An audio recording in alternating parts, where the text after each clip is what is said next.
A velha tática do homem irracional, que não controla sobre seus instintos. Lamentável. Então, Renata, eu quero falar sobre isso. Instinto a gente não controla, mas nós somos seres racionais. A gente tem instinto de fazer xixi.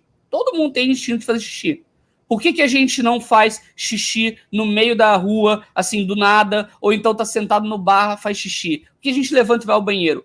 Porque a gente, desde criança, a gente aprende a separar o que são instintos e o que é a nossa relação aos instintos que a gente tem e as nossas atitudes. Então, com base nisso, se nós temos um instinto masculino, é ótimo, que bom, nós temos libido, parabéns. Agora a questão é, se você quer jogar uma ideia em uma garota, beleza. Se ela não quiser estar com você, cara, que pena, sabe? Que pena. Tem cara que vira preconceituoso justamente por ser rejeitado. Mas aí é uma questão de terapia. É a pessoa entender por que ela não consegue lidar com ela com a rejeição das mulheres. Porque, gente, infelizmente, se colocar o Tom Cruise de um lado, Brad Pitt do outro, e nós, meros homens mortais, do lado, e botar, sei lá, 100 mil mulheres para escolherem qual que elas vão gostar mais, a gente vai estar lá em último, gente. A gente não vai estar na preferência, não, sabe? E aí entra essa questão. Tá tudo bem. Porque nós temos o nosso gosto, os outros também têm o gosto deles. E relação interpessoal depende do contato das pessoas. Entende? É que nem, por exemplo, pega o teu salário e vai dar para alguém na rua. Você não vai fazer isso. O meu instinto é ser caridoso. Vou pegar todo o dinheiro e vou dar para a primeira pessoa que vê na rua. Não é assim que funciona. Então, como é que a gente faz nesse sentido? Homem tem instinto? Tem. Mulher também. A questão é, deu match no Tinder? Deu match na vida? Beleza. Não deu match? Parou, cara. Parou. Numa boa, o maior problema, e aí entra essa questão, é que os homens, ou nós homens, muitas das vezes, não aceitamos ser rejeitados. Ou então a gente se sente tão rejeitado que acha que não admite mais rejeição na vida. Gente, tem uma moça que ela foi fazer... Eu vi uma reportagem disso, não lembro onde é que é, mas quem souber pode até deixar nos comentários, que é uma mulher que ela fez uma dissertação, né? Uma tese, né?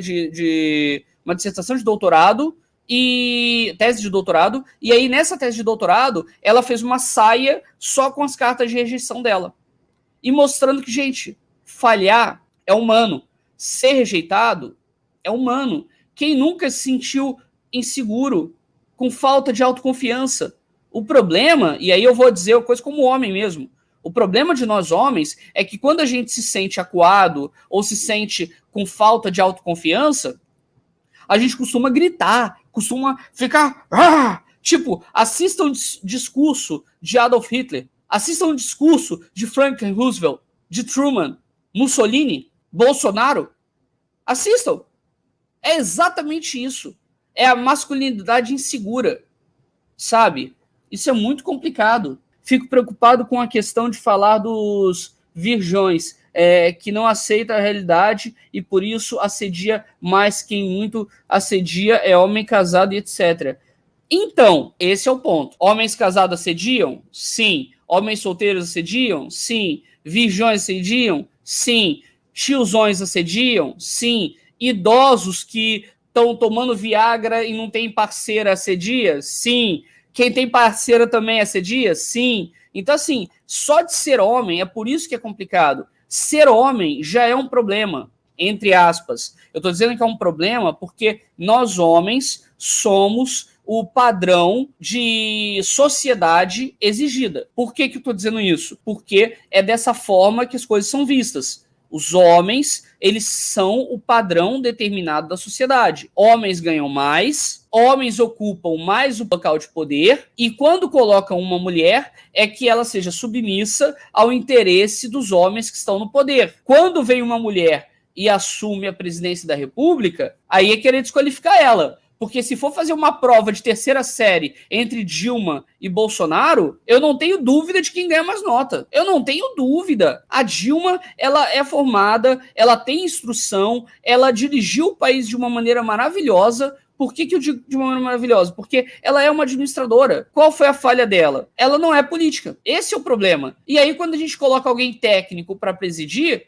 a gente às vezes acaba criticando mais do que deveria, sabe? Eu acho que existe um excesso muito grande. E tem jornalista, e é crítica que sim, tem jornalista que ganha dinheiro criticando seja quem for que estiver na presidência para ganhar mais dinheiro, para ganhar mais view. E isso é um problema. Porque, assim, o Bolsonaro, ele é um presidente incompetente. Ele é um vagabundo. E eu digo isso porque ele falou mal dos professores. E eu sempre repito, Bolsonaro é vagabundo porque eu não admito que ele diga que os professores são vagabundos. Quando ele tirou o respeito sobre os professores, agora também ele não tem mais nem o meu respeito de não chamá-lo de vagabundo. Não, vamos lá. Aqui é uma coisa importante. Não só homem assedia.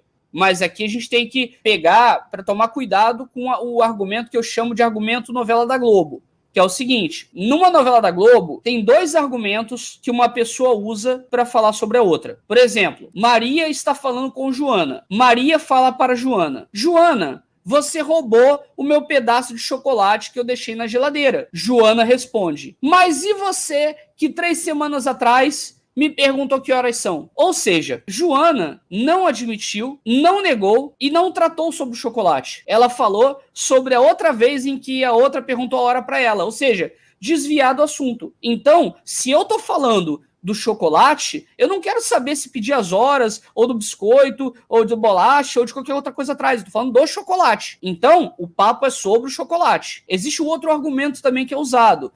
E quem é você para vir me falar sobre o chocolate? Quando vem esse, a pessoa está desqualificando a outra para dizer que a outra não tem nível para debater com ela. Esses dois argumentos, que eu chamo de argumento novela da Globo, são os dois argumentos mais utilizados. Um, que é para dizer que o outro também faz, e o outro para dizer quem é você para dizer isso que está dizendo. Esses dois argumentos a gente tem que tomar cuidado com eles. Então, assim, não só homem assedia, concordo, não é só homem que assedia. Mas o que a gente está tratando aqui hoje? A gente está tratando hoje do assédio de um homem e de outros homens tantos que devem ter nessa situação dentro da Rede Globo, que estão sendo acusados de assédio e que mulheres foram vítimas. A gente não sabe até o momento se homens foram vítimas desse homem. Não sabemos. Mas o foco aqui hoje é esse. O dia que a gente tiver que debater sobre assédio de uma mulher sobre homens, beleza. Só que a questão é, por que existe uma lei Maria da Penha para proteger a mulher? Porque, estatisticamente, mulheres são mais agredidas do que homem, entende? Teve uma vez que eu tava, eu lembro disso do 2º grau, tá? Que a gente tava debatendo sobre violência contra a mulher na rua e tudo mais. Aí um dos garotos falou,